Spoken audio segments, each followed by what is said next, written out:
రేపొద్దున మన ప్రభుత్వం అధికారంలోకి వచ్చిన తర్వాత జగన్ అనే నేను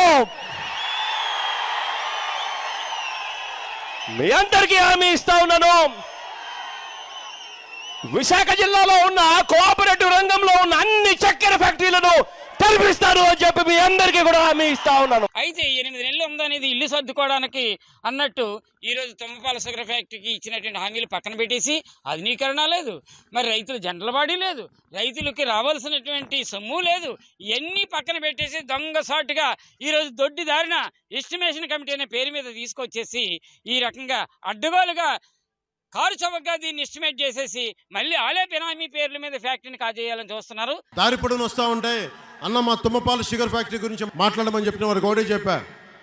2014 నుంచి మన అనకాపల్లిలో తిరిగినప్పుడు పోరాట యాత్ర 2018లో తుమ్మపాల షుగర్ ఫ్యాక్టరీకి వెళ్ళాను.